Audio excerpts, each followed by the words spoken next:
प्रायोजक हैं cancer healer centre, new beginning. नमस्कार, बिहार की बात में आपका स्वागत है। मैं हूं पंकज कुमार। इस खास पेशकश में हम चर्चा करेंगे कि आज बिहार विधानसभा के सत्र की शुरुआत हुई, उसके बाद ये चर्चा जोर पकड़ लिया कि मुख्यमंत्री नीतीश कुमार बनेंगे या नहीं बनेंगे। जहां तक सवाल है बीजेपी के नेताओं का, तो वो कहते रहे उनके नेतृत्व में चुनाव लड़ा जाएगा और मुख्यमंत्री जो बनता है वो बीजेपी की पार्लियामेंट्री बोर्ड तय करती है।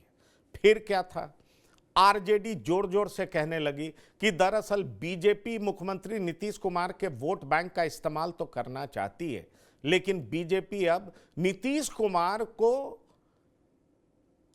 कुमार का इस्तेमाल कर उन्हें फेंक देना चाहती है। अचेत नीतीश कुमार, जी हां, ये आरजेडी के प्रवक्ताओं के शब्द हैं। अचेत नीतीश कुमार का भरपूर दोहन करना चाह रही है बीजेपी। इसीलिए मैं चाहता हूं कि निशांत जल्दी से पार्टी को संभालें, नहीं तो पार्टी छिन्न भिन्न हो जाएगी। और पार्टी छिन्न भिन्न हो जाएगी, ये बात तो गोपाल मंडल भी कह रहे हैं कि निशांत का वेलकम है। सवाल यह है कि निशांत पावर सेंटर बनने जा रहे हैं, और पावर सेंटर निशांत बनने जा रहे हैं, तो इसके पीछे जेडीयू की क्या मजबूरी है। सवाल यह है कि आरजेडी जिन लोगों के ऊपर आरोप लगा रही है कि निशांत की एंट्री जेडीयू में बीजेपी के कुछ नेताओं द्वारा बिल्कुल पसंद नहीं किया जा रहा है, और साथ ही साथ वो बीजेपी के ही नेता नहीं है, बल्कि जेडीयू में बीजेपी माइंडेड वो नेता हैं, वो अफसर हैं सरकार में, जो हर हाल में बीजेपी के हाथों नाच रहे हैं, उनके इशारे पर नाच रहे हैं। तो इसलिए उस क्राइसिस को दूर करने के लिए निशांत का पार्टी पर मजबूत पकड़ बनाना मजबूरी है। पर सवाल यह है कि निशांत पावर सेंटर बनते हैं तो क्या वाकई निशांत को खतरा बीजेपी से है? क्या जेडीयू को खतरा बीजेपी से है? क्या बीजेपी जेडीयू को खा जाएगी? और ऐसा सवाल इसलिए भी उठ रहा है क्योंकि मंटू पटेल, जिन्होंने कुर्मी सम्मेलन कराया, उनको मंत्री बना दिया गया। डॉक्टर सुनील नालंदा से आते हैं, कुशवाहा समाज से आते हैं, उनको मंत्री बना दिया गया। नीतीश कुमार के गृह जिले में बीजेपी ने मंत्री बनाया, वो भी किसको? कुशवाहा समाज के लोगों को।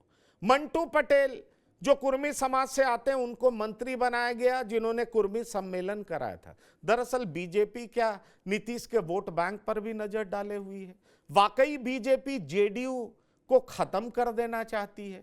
क्या बीजेपी नीतीश के वोट बैंक का इस्तेमाल कर नीतीश कुमार को फेंक देना चाहती है? और इसीलिए निशांत सबसे पहले शर्त रखते हैं कि पिताजी को मुख्यमंत्री का उम्मीदवार घोषित किया जाए।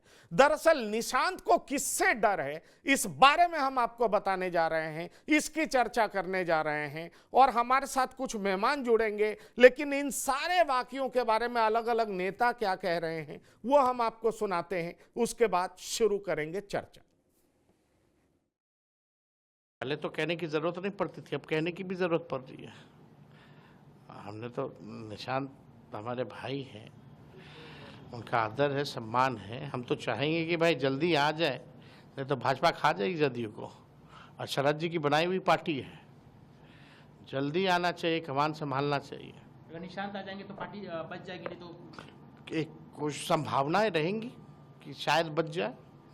वो तो निशांत कैसा काम करेंगे पार्टी के लिए वो होगा। हम लोग भी राजनीति में, तो हमारे माता पिता या परिवार के लोग थोड़ी बोले कि आज जाओ राजनीति में।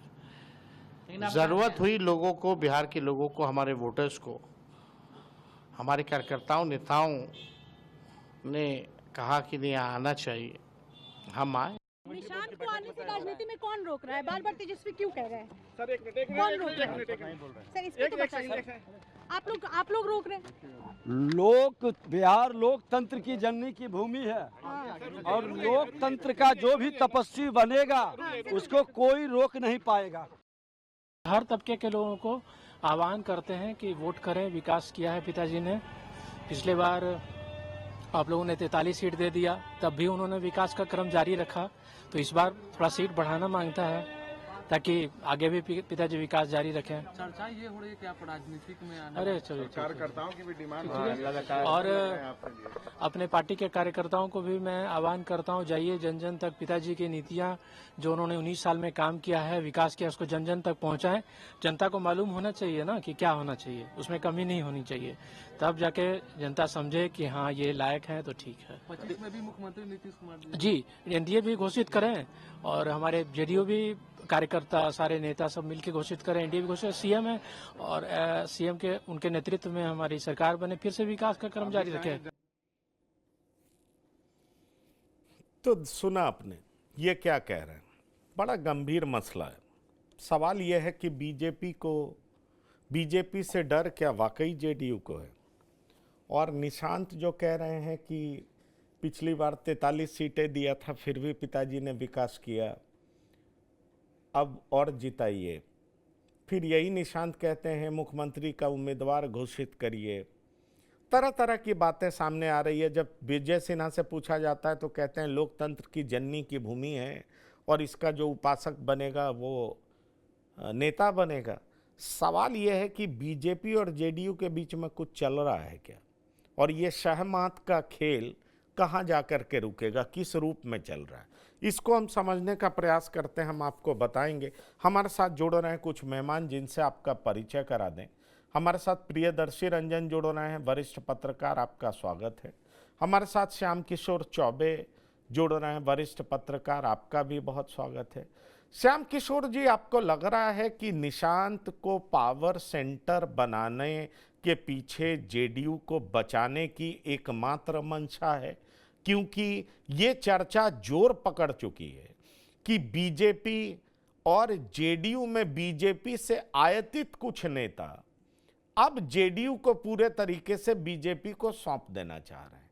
आपको इस बात में कितना दम दिखाई पड़ता है?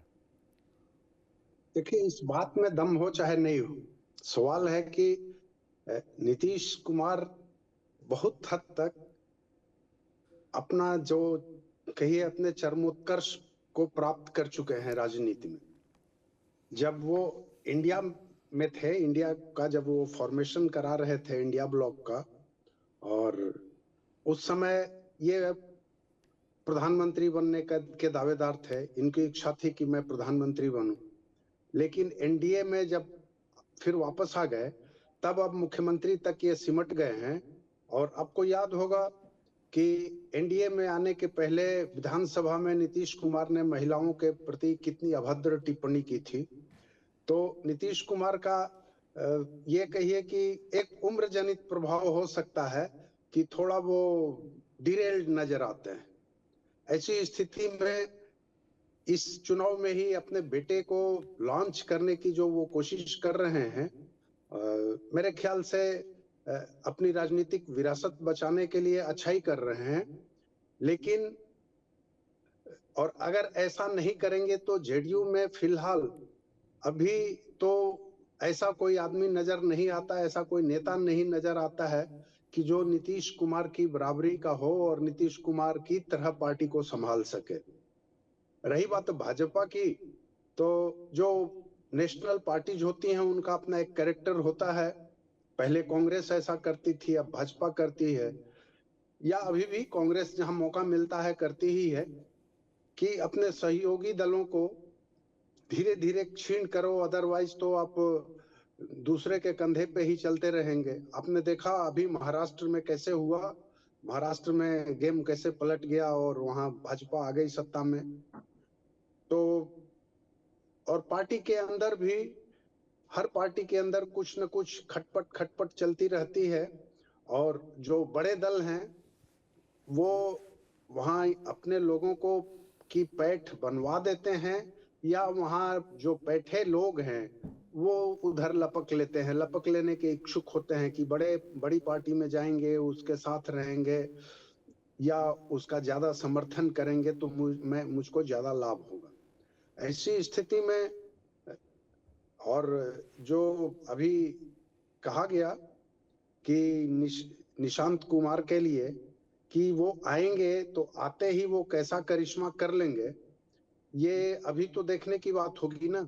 हर कोई नहीं, हेमंत नहीं, सोरेन या वो हर वो कोई वो हेमंत सोरेन, तेजस्वी या फिर आपका वो इस नहीं, ढंग के तो होते नहीं हैं वो अखिलेश वो यादव की सारी तरह। बात है, लेकिन बात यह है कि उनके पार्टी से भी एक विधायक हैं गोपाल मंडल, कह रहे हैं कि नहीं नहीं आएंगे। मृत्युंजय शर्मा जी भी जुड़ गए हैं, आपका स्वागत है मृत्युंजय जी।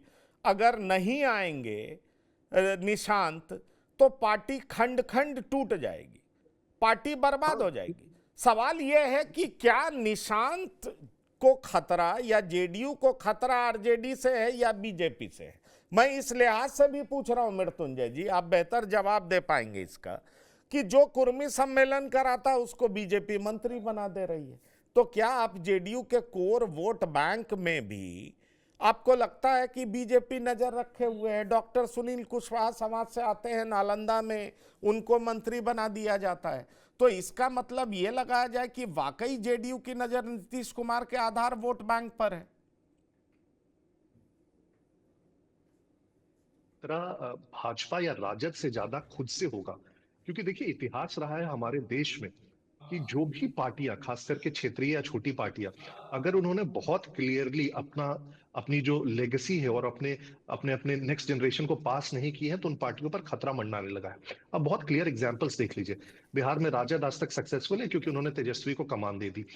लोजपा में देखिए कितना इंटरेस्टिंग हुआ कि लोजपा में पशुपतिनाथ जी को पार्टी अलॉट कर दी गई, फिर भी आज अगर जाके अगर वोटर से पूछेंगे कि किसको मानते हैं वो लोजपा, तो चिराग पासवान का नाम लेंगे। बगल में देखिए आपके सपा इसलिए बच गई क्योंकि अखिलेश यादव के पास चली गई। आप बसपा की हालत देखिए, बसपा की हालत खराब हो गई और फाइनली जाके मायावती आज वही कर रही है और आकाश आनंद को आगे कर रही है, ममता वही कर रही है। आप डीएमके देख लीजिए, शिवसेना देख लीजिए। बीजू जनता दल की हालत इसलिए खराब है क्योंकि क्लियर सक्सेशन नहीं है। तो आप इसे अच्छा बोलिए बुरा बोलिए, लेकिन ये एक फीचर है इंडियन पॉलिटिक्स में। और मतदाता भी वो ना किसी बाहर के व्यक्ति से, किसी नए नेता से एक क्षेत्रीय पार्टी को आइडेंटिफाई नहीं कर पाते हैं, क्योंकि उन्हें आदत है एक नेता देखने की, और जनरली वो जो अगला नेता भी देखना चाहते हैं उसी उसी परिवार से आता हुआ देखना चाहते हैं। तो ये चीज बहुत अच्छे से जदयू के सभी कार्यकर्ता समझ रहे हैं, उसके सभी नेता भी समझ रहे हैं। जो उनके सबसे बड़े नेता हैं वो भी जानते हैं कि अगर उनकी पर्सनल महत्वाकांक्षा भी हुई कि वो जदयू के सबसे बड़े नेता बन जाए, लेकिन वो जानते हैं कि सिर्फ उनसे वो पार्टी नहीं चल पाएगी, आम मतदाता आइडेंटिफाई नहीं करेगा उनसे इस पार्टी को। इसलिए एज अ फेस एटलीस्ट लाना जरूरी है नीतीश जी की फैमिली की ही अगली पीढ़ी को। इसलिए देखेंगे आप उनके जितने बड़े नेता हैं, इनफैक्ट किसी नेता ने भी आज तक विरोध नहीं किया या इसके अगेंस्ट नहीं बोला है, क्योंकि उन सबको अपना सर्वाइवल दिख रहा है। तो बहुत क्लियर है कि अगर वो अगली पीढ़ी पे नहीं जाएगा तो फिर उसमें असंतोष बढ़ेगा, पार्टी में टूट की स्थिति आएगी, और फिर तो कुछ, मैं ये नहीं बोल रहा हूं कि एक ही तरफ जाएंगे, कुछ लोग हो सकता है राजद की तरफ चल जाए, कुछ भाजपा की तरफ चल जाए, कुछ और छोटी पार्टियों की तरफ चल जाए। तो जदयू को अगर अपना फ्यूचर बचाना है बहुत प्रैक्टिकली, जो हमारा देश में एग्जाम्पल्स आते रहे हैं पिछले कई वर्षों से, तो उसमें यही एक रास्ता मुझे भी अभी बहुत क्लियरली दिखता है कि निशांत कुमार को, चाहे उनको पसंद हो ना हो, मन हो ना हो, उनको राजनीति में एक प्रकार से आना ही पड़ेगा, उस पार्टी का फेस बनना ही पड़ेगा। अभी के टर्म्स में अगर आप देखें तो मुझे लगता है कि भाजपा जदयू ने बहुत क्लियरली एक प्रकार से मैसेज देने की कोशिश की है कि हमारा समन्वय बहुत अच्छा है। आप देख लीजिए प्रगति यात्रा में भी सारी जगह पे आपको, ये नीतीश जी की प्रगति यात्रा थी, लेकिन हर जगह पे आपको कोई ना कोई भाजपा नेता उनके साथ जरूर दिखा है। इनफैक्ट जितनी भी छोटी पार्टियां भी साथ में है, चाहे चिराग पासवान की पार्टी है, कुशवाहा जी की पार्टी है, हम है, उनके नेता भी इस प्रगति यात्रा में अलग अलग जगहों पे, अलग अलग स्थानों पे आपको नीतीश जी के साथ दिख जाएंगे। दूसरा आप देख लीजिए प्रधानमंत्री आते हैं, उसके अगले दिन ही राष्ट्रीय अध्यक्ष आते हैं, नीतीश कुमार खुद सर्किट हाउस जाते हैं, मिलते हैं, उसके अगले दिन मंत्रिमंडल का विस्तार हो जाता है, 7 नए मंत्री इंडक्ट हो जाते हैं। तो मेरे ख्याल से एक बहुत क्लियर कोशिश भी की जा रही है कि एक यूनाइटेड फ्रंट दिखाया जाए कि गठबंधन ये मजबूत है, क्योंकि इन्हें भी पता है कि अगर ये गठबंधन मजबूती से चुनाव में फाइनली गया तो किसी भी प्रकार से बहुत अच्छे से बहुमत में आ जाएगी और फिर से सरकार बन जाएगी। सिर्फ और सिर्फ खतरा तभी मंडरा सकता है जब गठबंधन में किसी प्रकार की दरार हो, नहीं, ठीक है, आपकी बात गठबंधन, लेकिन सवाल यह है कि पहली चुनौती तो जेडीयू को बचाने की है ना। हमारे साथ डॉक्टर संजय भी जुड़ गए हैं, प्रियदर्शी रंजन भी हैं। Doctor Sanjay, Nishant power centre बनाए जा रहे हैं क्योंकि कहा जा रहा है जेडीयू को खतरा है, और जेडीयू को खतरा बीजेपी में कुछ नेताओं से है और बीजेपी से आयतित जेडीयू में कुछ नेताओं से। वो कौन नेता है और ये क्या खतरा है जेडीयू को? क्या जेडीयू में पावर सेंटर इसलिए इनको बनाया जा रहा है कि ये बनेंगे, पार्टी खंडित नहीं होगी, पार्टी बच जाएगी, और इसीलिए पावर सेंटर इनको बनाए रखना जरूरी है। पर सवाल उठता है कि जेडीयू को किससे खतरा है? बीजेपी से खतरा है या आरजेडी से खतरा है?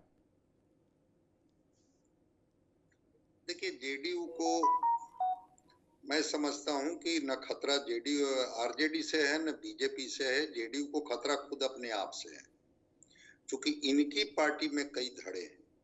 आज तो तेजस्वी बड़ा वकालत कर रहे थे कि जितना जल्दी हो सके इनको आ जाना चाहिए निशांत कुमार को, और पार्टी की जिम्मेवारी ले लेनी चाहिए, नहीं तो भारतीय जनता पार्टी इनकी पार्टी को खा जाएगी, समाप्त कर देगी। भारतीय जनता पार्टी जेडीयू को क्यों समाप्त करेगी, और भारतीय जनता पार्टी के समाप्त करने से जेडीयू कैसे समाप्त हो जाएगी, ये बात मैं समझ नहीं पा रहा हूँ। लेकिन हाँ, इतनी बात समझ में आ रही है कि अगर इनकी पार्टी टूट जाती है 2 भाग में, 3 भाग में, जो अलग अलग धड़े हैं, तब जाकर के निश्चित रूप से इनकी पार्टी को नुकसान हो जाएगा। निशांत को इसी के लिए ग्रूम किया गया है। ऐसा नहीं था कि आध्यात्मिक से तुरंत राजनीतिक हो गए निशांत और बस कुछ क्षण में ही ये सब हो गया, ऐसा कुछ नहीं है।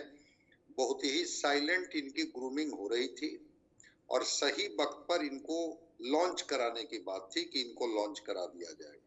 और इसी वजह से वो मनीष वर्मा हो, आरसीपी सिंह हो, या जो भी और अपने को समझते हैं कि नालंदा और पूर्वी समाज के नेता के तौर पर, नीतीश कुमार ने कहीं किसी के बारे में कुछ नहीं बोला और सीधे सीधे निशांत को लॉन्च कराने की बात, और तब निशांत की भाषा बदल गई।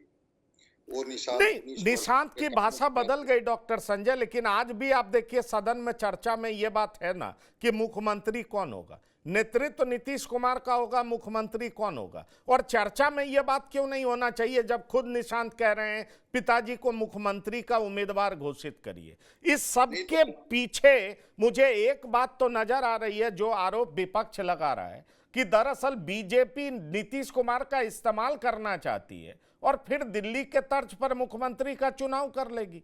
और अगर ऐसा होता है तो निश्चित तौर पर यह जेडीयू के लिए खतरे की घंटी है। आखिरकार निशांत क्यों कह रहे हैं मेरे पिता को मुख्यमंत्री का उम्मीदवार घोषित करिए?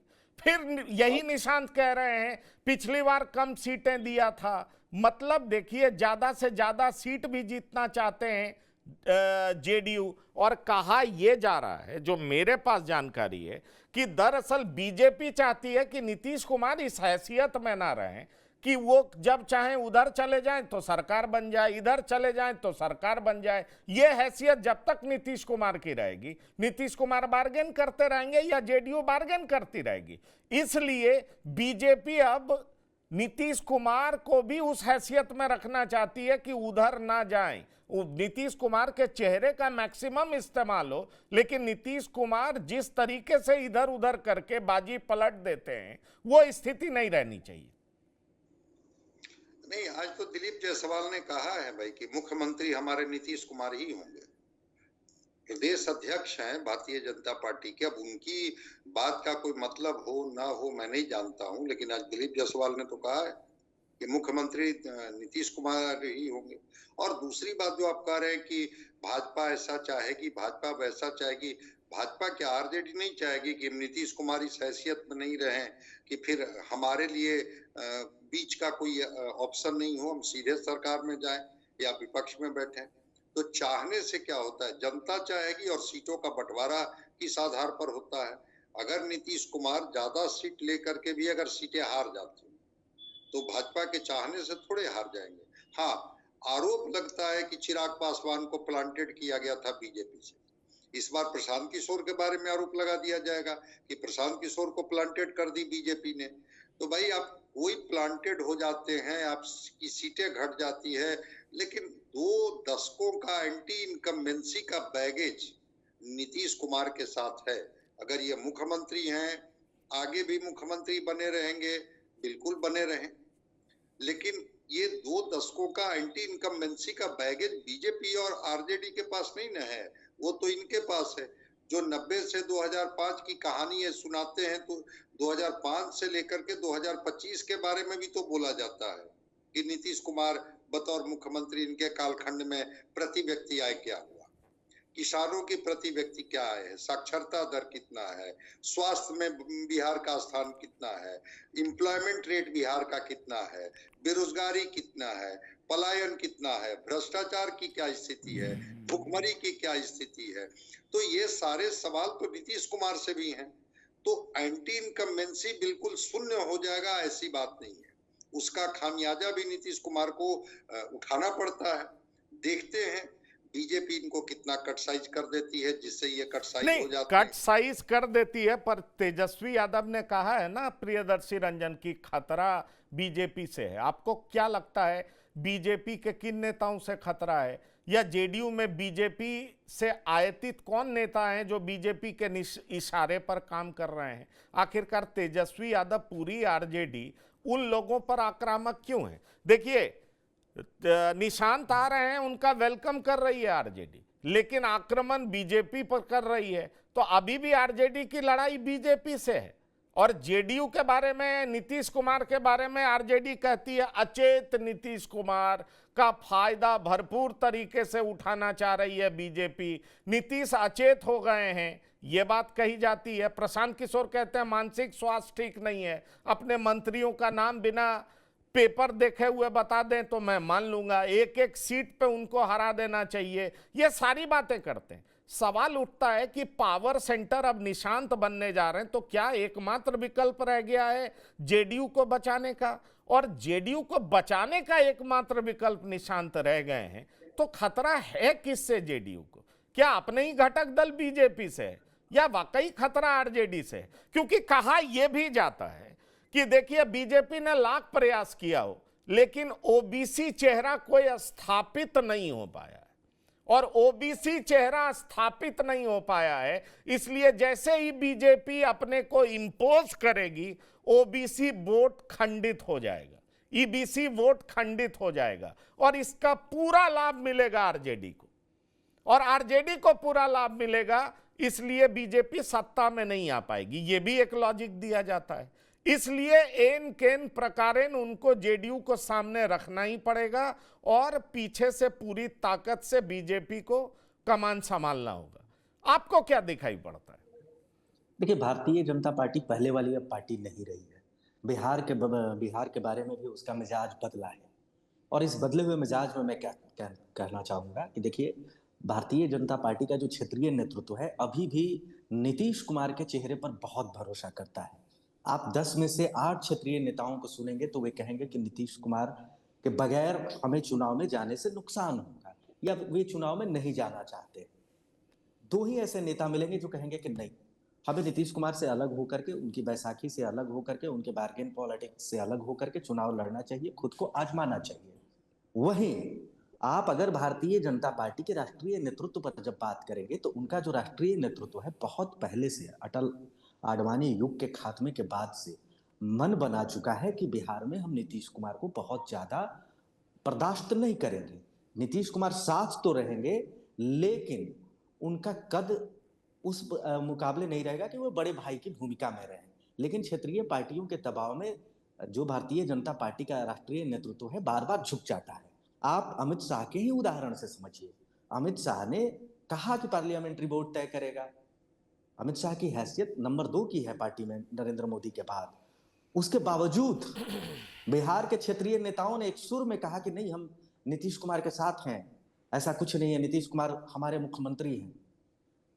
तो ये कुल मिलाकर के मामला चल रहा है कि क्षेत्रीय नेतृत्व नीतीश कुमार से अलग होने को तैयार नहीं है, जबकि राष्ट्रीय नेतृत्व दिल्ली में, हरियाणा में, महाराष्ट्र में, उड़ीसा में चुनाव जीतने के बाद, छत्तीसगढ़ में चुनाव जीतने के बाद पूरा मूड बना चुकी है कि बिहार में भी उसकी पूर्ण सत्ता होनी चाहिए, उसका मुख्यमंत्री होना चाहिए।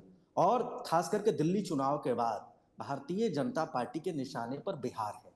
उसका जो सेना है भारतीय जनता पार्टी, वो का जो पूरा दल बल है वो बिहार में अपना मुख्यमंत्री बनाने के लिए कवायद कर रहा है। और देखिए, ये जो लड़ाई जो चल रही है, निशांत को लाना या नहीं लाना, जो बातें हो रही हैं, कहीं जो कहा जा रहा है तेजस्वी यादव का जो बयान है या भारतीय जनता पार्टी जो इशारों में कर रही है और जनता दल यूनाइटेड पर जो आप खतरा बता रहे हैं, उसमें सच ये है कि नीतीश कुमार की पार्टी में टूट हो सकती है। एक धड़ा आरजेडी के साथ जा सकता है और एक धड़ा भारतीय जनता पार्टी के साथ जा सकता है। मजबूत धड़ा भारतीय जनता पार्टी के साथ जा सकता है। संजय झा का इतिहास ही उठा करके देख लीजिए, जो कार्यकारी अध्यक्ष रहे हैं। ललन सिंह जो नीतीश कुमार के बाद, मानिए या न मानिए, अभी भी जनता दल यूनाइटेड के संगठन पर नंबर 2 की हैसियत रखते हैं। उनका भी झुकाव प्रियदर्शी रंजन, सवाल यह है कि इन दिनों निशांत के पीछे वो लोग हैं जो पार्टी में एक्टिव नहीं है और जो कोई विजिबल चेहरा नहीं है। डॉक्टर संजय कोई विजिबल चेहरा नहीं है, लेकिन उनको ज्यादा चिंता है कि जेडीयू बचे तो कैसे बचे। जो जेडीयू में नीतीश कुमार के सिपह सलार हैं, वो इन लोगों की नजरों में शक के घेरे में, उनको लग रहा है कि ये या तो आरजेडी के हाथों पार्टी को सौंप देंगे या बीजेपी के हाथों पार्टी को सौंप देंगे। भले ही वो पार्टी के कार्यकर्ता नहीं हो, लेकिन वो ये बात कहते हैं कि कुर्मी का ताज किसी और जाति के उस पास नहीं जाना चाहिए। उनको डर है इस बात का कि नीतीश हटे तो ये ताज किसी और को चला जाएगा, वो यादव को चला जाए, वो किसी और जाति में चला जाए, इसकी चिंता उनको है। तो सवाल ये उठता है कि ये लोग जो पार्टी के कार्यकर्ता नहीं है, दिखते नहीं है, पर वो तैयार कर रहे हैं किसको? तो वो तैयार कर रहे हैं निशांत को। और इसीलिए तो ये सवाल उठ रहा है कि निशांत तैयार हो रहे हैं, निशांत मीडिया से मुखातिब हो रहे हैं, निशांत सवाल कर रहे हैं। और सवाल में 2 बात बहुत अहम है। 43 से ज्यादा सीटें दिलाइए, मुख्यमंत्री डिक्लेयर करिए। एक तरफ दिलीप जायसवाल कहते हैं कि मुख्यमंत्री होंगे, फिर दूसरी तरफ यह बात भी तो कहते हैं कि हमारे यहाँ पार्लियामेंट्री बोर्ड तय करती है कि मुख्यमंत्री कौन होगा। सवाल यह है कि जब यही बात है तो जिस तरीके से आप बार बार नेतृत्व कहते हैं, उसी तरीके से कहिए कि हाँ भाई मुख्यमंत्री यही होंगे, ये तय है। उत्तर प्रदेश में आपने नहीं कहा था क्या कि इस बार हम योगी के नेतृत्व में चुनाव लड़ रहे हैं और यही मुख्यमंत्री होंगे? डॉक्टर संजय जी, नहीं ठीक है, उत्तर प्रदेश में इन्होंने कहा था, लेकिन हरियाणा, दिल्ली, राजस्थान में कहा था कि यही मुख्यमंत्री होंगे। नहीं तो नहीं कहा था, तो फिर इस पे संशय है ना कि मुख्यमंत्री कौन होगा। ये बात जो उठ रही है उसमें संशय तो है। नहीं तो आज तो दिलीप जायसवाल ने कहा ना, जब पूछा गया तो दिलीप जायसवाल ने तो कहा कि हाँ मुख्यमंत्री नीतीश कुमार ही होंगे। देखिए, इसमें जो आप कह रहे हैं, इस बात में बहुत दम है जो आप कह रहे हैं कि पार्टी के लोग चुप हैं, लेकिन इनके परिवार के लोग, जो निशांत के परिवार के लोग हैं, वो बार बार इनकी वकालत कर रहे हैं कि निशांत को अब सही वक्त है और राजनीति में आ जाना चाहिए। और निशांत भी कह रहे हैं, पार्टी में कोई पदाधिकारी नहीं है, लेकिन उन्होंने कहा कि पिताजी के 19 वर्षों के कार्य के आधार पर, विकास के आधार पर लोगों को वोट करना चाहिए। वो कह रहे हैं कि जेडीयू को और जेडीयू के नेताओं को गांव-गांव जाकर के पिताजी के विकास कार्यों के बारे में बताना चाहिए और एनडीए को मुख्यमंत्री के रूप में नीतीश कुमार का नाम घोषित करना चाहिए।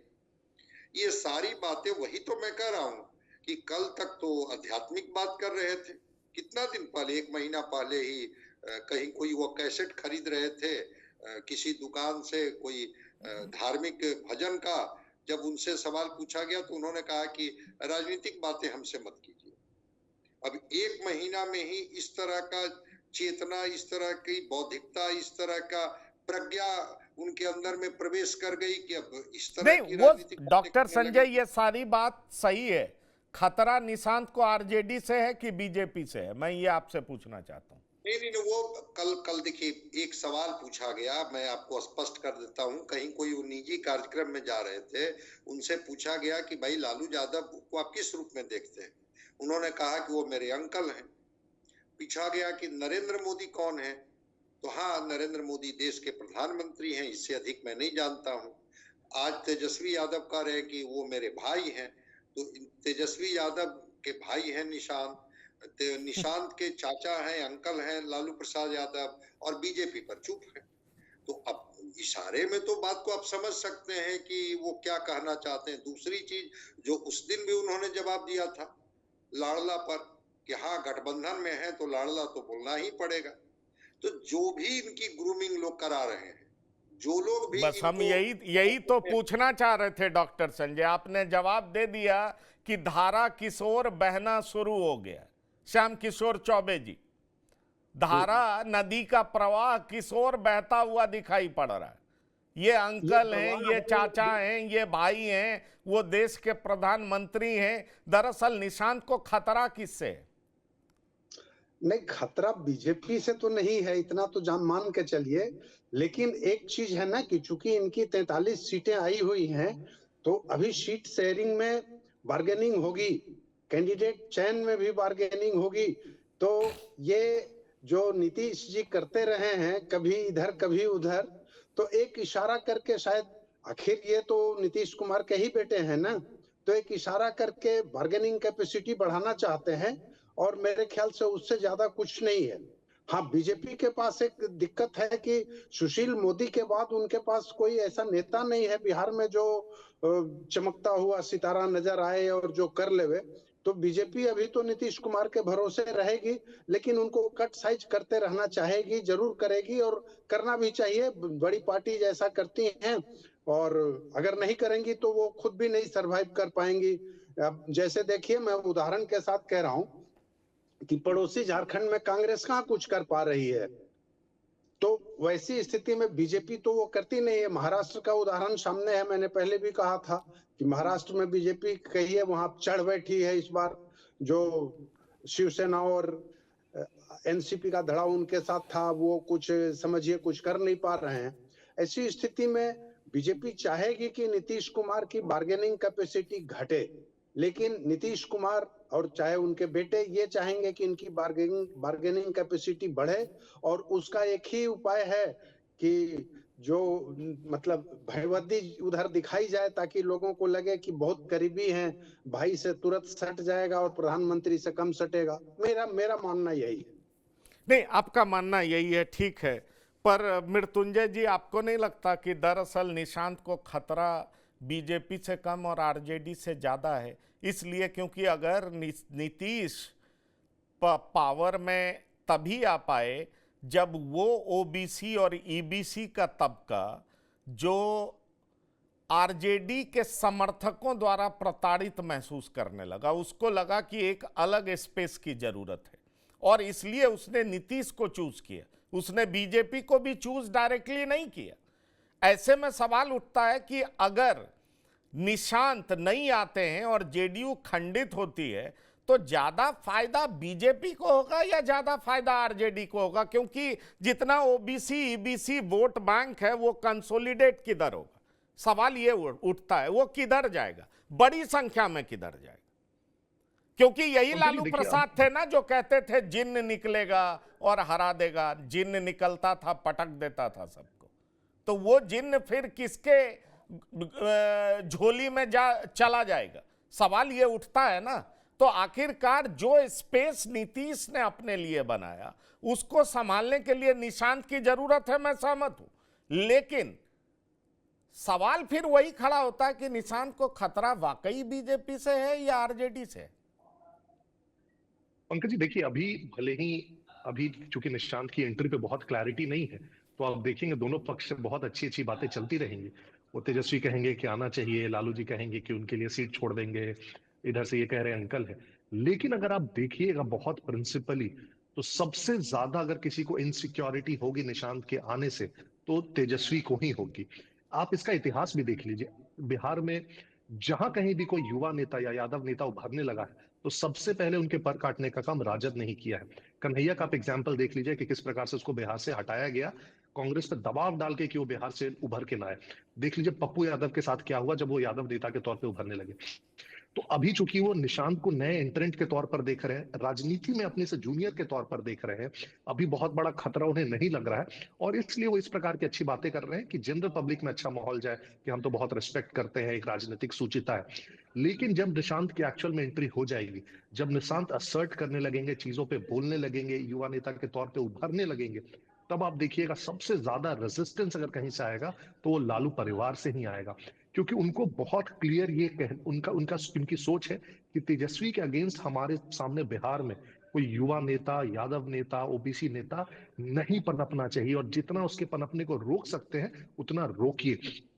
अभी के उनके निशान को सपोर्ट करने का पूरा इंटेंशन बस यही है कि किसी प्रकार से जदयू में जो, जैसे क्योंकि लालू जी नीतीश जी को बहुत अभी ऑफर दे चुके हैं, खुले बाहें हैं, दरवाजे खुले हैं, आ जाइए, तो जेडीयू में जो भी उनका थोड़ा बहुत सिंपैथाइजर है आरजेडी का, वो चाहते हैं, किसी प्रकार से कोशिश कर रहे हैं कि निशांत के माध्यम से, उन सिंपैथाइजर्स के माध्यम से जेडीयू को अपने से नजदीक लाया जाए, किसी प्रकार से अपने पाले में लाया जाए। क्योंकि आरजेडी को भी बहुत क्लियर समझ है, और खासकर लालू जी उतने शातिर राजनीतिज्ञ हैं, उनको समझ है कि बिना जदयू के किसी भी हाल में सत्ता में तो वो नहीं आने वाले हैं। और निशांत को एक प्रकार से मुझे लगता है वो सिंपैथाइजर के तौर पर देख रहे हैं कि किसी प्रकार से अभी राजनीति में बहुत ज्यादा दोनों तरफ से कोई ऐसा क्लेश नहीं है, कोई ऐसा इतिहास नहीं है क्लेश का, तो किसी प्रकार को उनको अपना सिंपैथाइजर बनाए जेडीयू के अंदर, ताकि कल को अगर निशांत की सेब बढ़ती है जेडीयू के अंदर ही, या पावर का हस्तांतरण होता है जेडीयू का निशांत की ओर, तो वो राजद से ज्यादा करीब हो और ना कि बीजेपी से। लेकिन लॉन्ग टर्म में सबसे ज्यादा आप देखिएगा, और मार्क कर लीजिए मेरे वर्ड्स को, सबसे ज्यादा अगर आक्षेप लगाना और इस प्रकार के क्लेश और इस प्रकार के राजनीतिक कट को छोटा करने का प्रयास होगा अगर निशांत का, तो वो राजद की तरफ से होगा, लालू जी की तरफ से होगा, और तेजस्वी की तरफ से ही होगा। पंकज जी, बिल्कुल तेजस्वी के तरफ से होगा।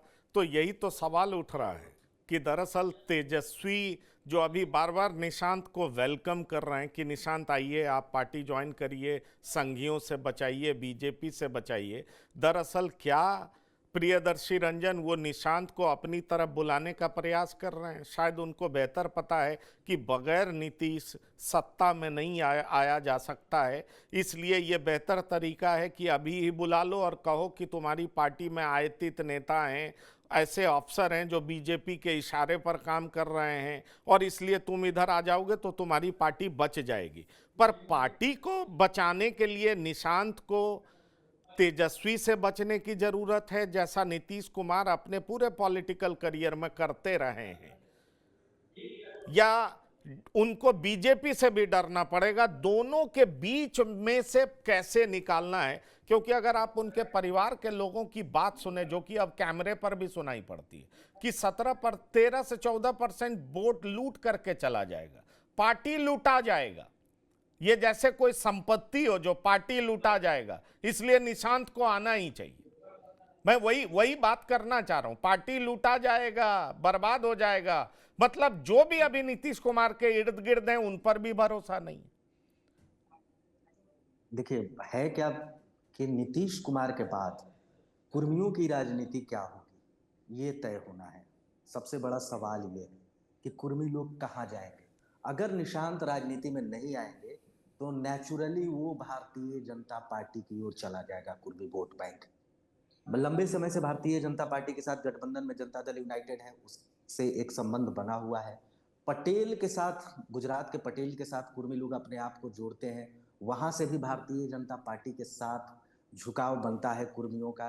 तो इस लिहाज से तेजस्वी यादव पुक कर रहे हैं या प्रेशर दे रहे हैं, एक तरीके से कहिए, या सहला रहे हैं कि निशांत राजनीति में आ जाएं। अगर निशांत राजनीति में आ जाएंगे तो जनता दल यूनाइटेड कुछ दिनों तक ही सही, आगे आने वाले दिनों में जिंदा रहेगी, और वो एक बारगी जो भारतीय जनता पार्टी की ओर जो वोट बैंक झुक सकता है, उसका कोई एक थर्ड गारंटर रहेगा, खुद में एक गारंटर रहेंगे, निशांत रहेंगे। और निशांत जिस तरीके से नीतीश कुमार कभी इधर कभी उधर होते रहे हैं, तो निशांत भी इधर और उधर होते रहेंगे, तो उस लिहाज से आरजेडी के लिए भी भविष्य में मौका रहेगा। तो मुझे ये लग रहा है, क्योंकि सबसे बड़ा खतरा जिस तरीके से भारतीय जनता पार्टी भविष्य की चाल चल रही है, भविष्य में क्या होगा नीतीश कुमार के बाद, उस पर निगाहें भारतीय जनता पार्टी की। और भारतीय जनता पार्टी को मालूम है कि ये पटेल वोट को अपने साथ एकजुट करना बेहद जरूरी है। और आज भी यकीन मानिए, जो बात ओबीसी और ईबीसी की हो रही है, उसमें एक बड़ा धड़ा आरजेडी और जनता दल यूनाइटेड से ज्यादा भारतीय जनता पार्टी की ओर भी झुकाव रखने लगा है। बदला है माहौल भारतीय जनता पार्टी का, पूरे देश में परिप्रेक्ष्य बदला है, उसी तरीके से बिहार में भी माहौल भारतीय जनता पार्टी के लिए बदला है। तो उस बदलाव का संकेत इसमें आप देखिए कि निशांत को किस तरीके से राजनीति में लाने का प्रयास किया जा रहा है। जितना नीतीश कुमार नहीं कर रहे हैं, उससे ज्यादा विरोधी दल के नेताओं के द्वारा किया जा रहा है। नहीं, पर वो तो दिखावटी है ना डॉक्टर संजय।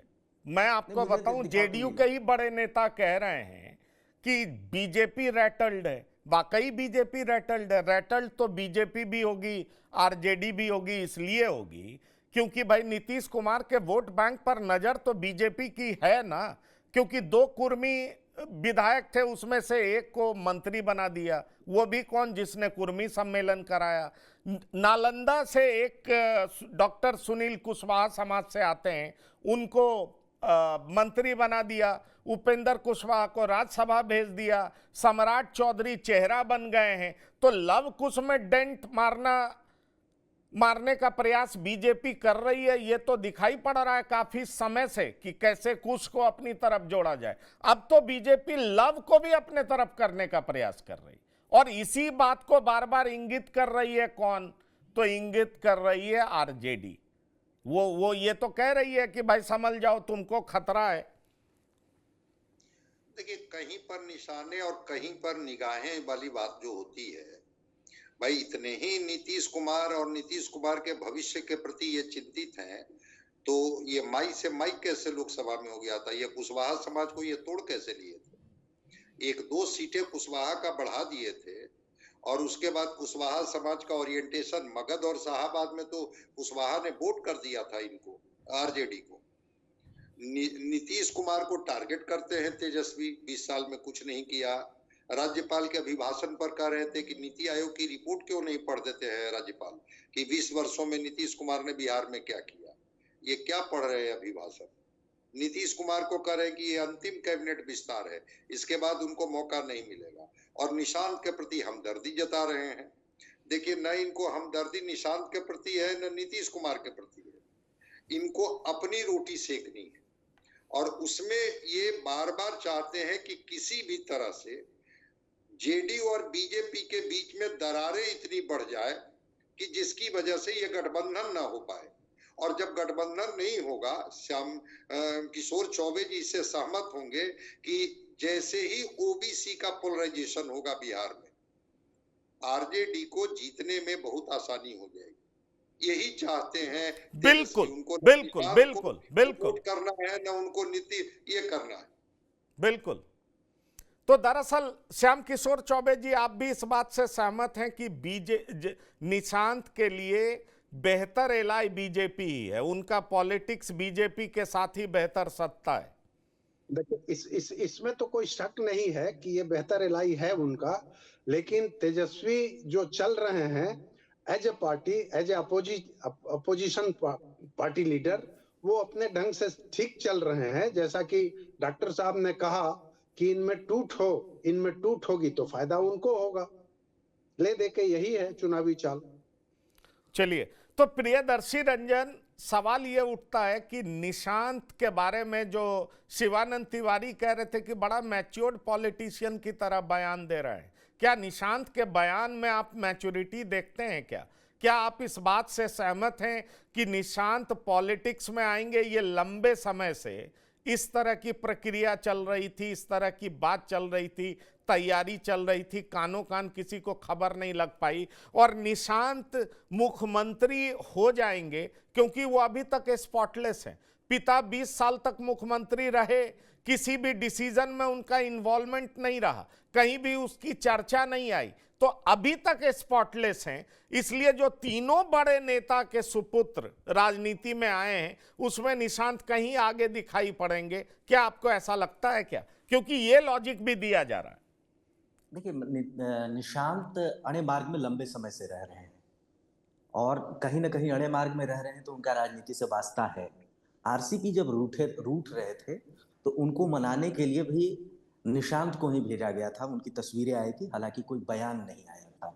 और जहां तक शिवानंद तिवारी जी की बात है, तो देखिए अभी 2-4 बयान ही आए हैं निशांत के, तो कितने मेच्योर हैं वो आगे आने वाले दिनों में देखना होगा। अभी तो हनीमून पीरियड है इनका राजनीति का, तो बहुत अच्छा लग रहा है। विभिन्न मुद्दों पर इनकी क्या राय है वो देखना अभी बाकी है। अभी जो कुछ भी इन्होंने बयान दिया है वो अपने पिता के बारे में ही कहा है, तो इस लिहाज से इनके बयानों को अभी बहुत मैच्योरिटी और इनमैच्योरिटी के लेवल पर तौलना मुश्किल है। मुश्किल इसलिए कि है ही नहीं, बयान ही नहीं है। आप तेजस्वी के 1000 बयान है तो उसमें आप स्क्रूटनी कर सकते हैं, नरेंद्र मोदी के 1000 बयान है, लालू यादव के 1000 लाख बयान है, उसमें आप स्क्रूटनी कर सकते हैं, नीतीश कुमार के लाखों बयान है, लेकिन निशांत के एक दो बयान है तो सैंपल साइज बहुत छोटा है, और क्या राजनीति में इनका भविष्य होगा ये मालूम नहीं है। लेकिन जिस तरीके से इनकी पर्सनालिटी है, बहुत सुअर पर्सनालिटी है, तो और जिस कास्ट को ये बिलोंग करते हैं, कुर्मी कास्ट को, वो बहुत सुअर कास्ट है, तो वहां इनकी स्वीकार्यता रहेगी,